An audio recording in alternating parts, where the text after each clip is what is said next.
Worry is a silent weight that we carry, often without realizing how heavy it has become.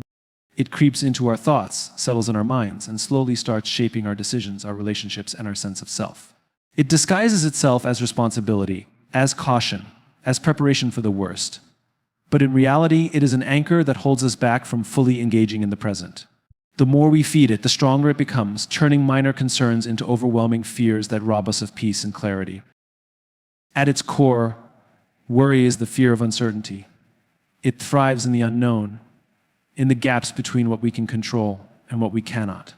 The mind, desperate for stability, tries to fill those gaps by imagining every possible outcome, most of them negative. It convinces us that if we think about a problem long enough, if we analyze every scenario, we can somehow prevent disaster. But the truth is, worry rarely solves anything. It does not change circumstances, nor does it grant us the ability to predict the future. It only drains our energy, leaving us exhausted before we have even taken action. Worry also has a way of distorting reality. It magnifies problems, making them seem larger and more urgent than they truly are. It shifts our focus away from solutions and toward worst-case scenarios, convincing us that danger is always just around the corner. This distortion causes us to act out of fear rather than wisdom, to hesitate when we should move forward, or to make decisions based on anxiety rather than rational thought. Over time, this mindset can become a self-fulfilling prophecy. When we expect failure, we often create conditions that make failure more likely. Beyond its impact on our mental state, worry also affects our physical health. The body responds to worry as if it were facing a real, immediate threat.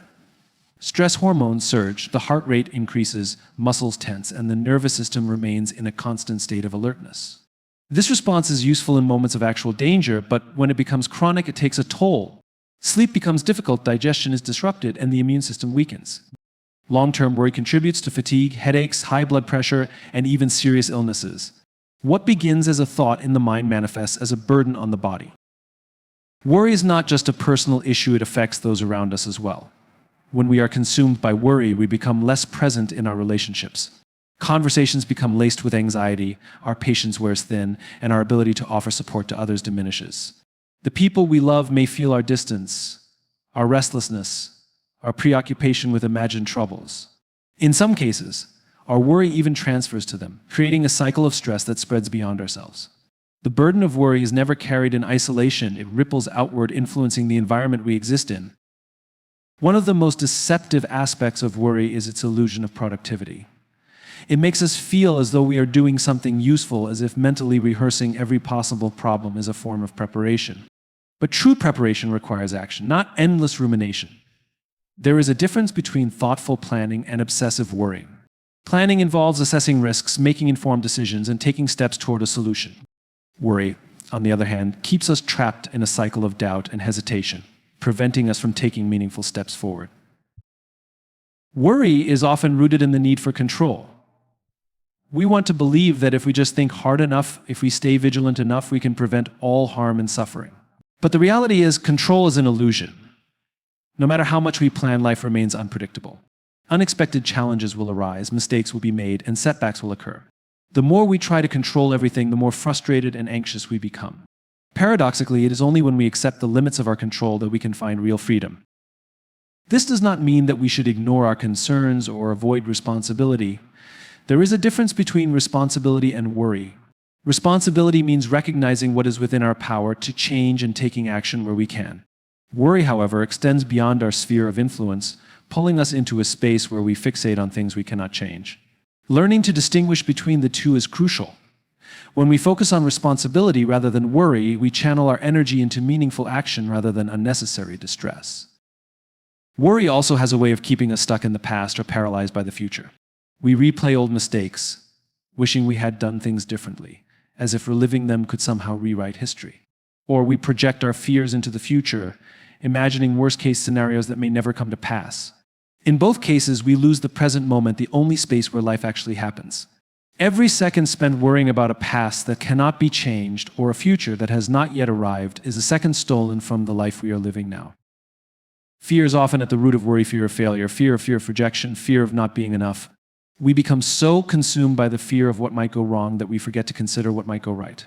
We hesitate to take risks, to step outside our comfort zones, to pursue the things that truly matter to us. But avoiding risk does not eliminate fear, it only reinforces it. The more we let worry dictate our choices, the smaller our world becomes, and the more opportunities we let slip away. One of the most effective ways to lighten the burden of worry is to shift our focus. Instead of obsessing over what could go wrong, we can train ourselves to look for what is going right. Gratitude is a powerful tool in this regard. When we actively recognize the good in our lives, our perspective shifts. We realize that for every problem we face, there is also a source of strength, a lesson to be learned, a moment of joy to be experienced. Gratitude does not eliminate challenges, but it changes how we face them. Ultimately, worry is a habit, one that can be unlearned with conscious effort.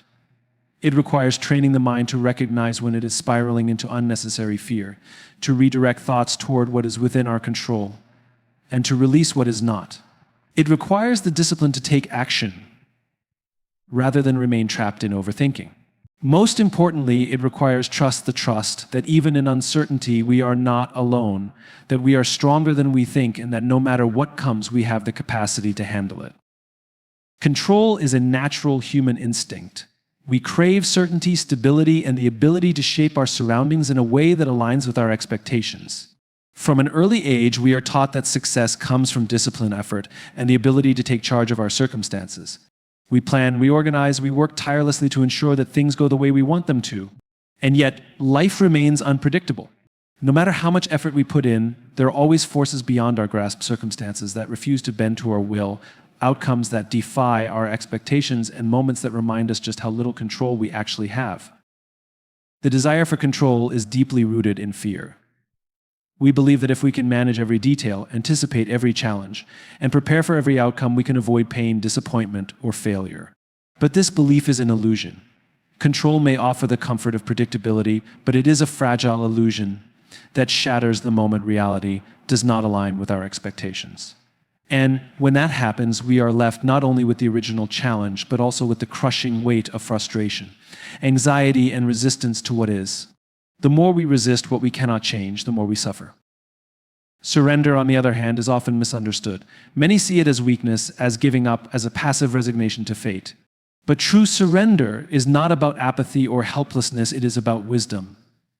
It is the recognition that while we can control our actions, our choices, and our mindset, there are things in life that we cannot force, predict, or prevent. Surrender is not about abandoning responsibility, it is about learning where our responsibility ends and where trust begins. It is about releasing the impossible burden of needing to control everything and instead focusing on what is within our power. The distinction between control and surrender becomes clear in moments of crisis. When faced with an unexpected setback, some people become consumed by frustration. They obsess over what should have happened, what went wrong, and how unfair the situation is. Their energy is spent resisting the reality of the moment. Others, however, recognize the limits of their control. They accept what is and focus on adapting to the situation rather than fighting against it. They acknowledge their emotions, process them, and then redirect their energy toward moving forward. This is the power of surrender. It frees us from unnecessary suffering and allows us to respond with clarity and purpose. Surrender does not mean a lack of effort. It does not mean sitting idly by and waiting for things to change on their own. Rather, it means doing everything within our power while also understanding that some outcomes are beyond us. It means giving our best, making thoughtful decisions, and then releasing attachment to the result. It is about trusting that even if things do not unfold as we expect, there is still meaning, growth, and purpose in the process. It is about knowing when to push forward and when to step back. It is about learning that true strength comes not from control, but from resilience. Many of the most profound moments of transformation happen when we stop trying to force life into a rigid mold. When we hold too tightly to control, we limit possibilities. We become so fixated on a specific outcome that we miss opportunities that may have led to something even greater.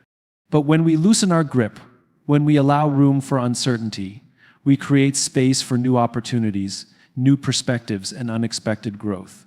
Surrender is not a loss, it is an opening a doorway to something beyond what we originally envisioned.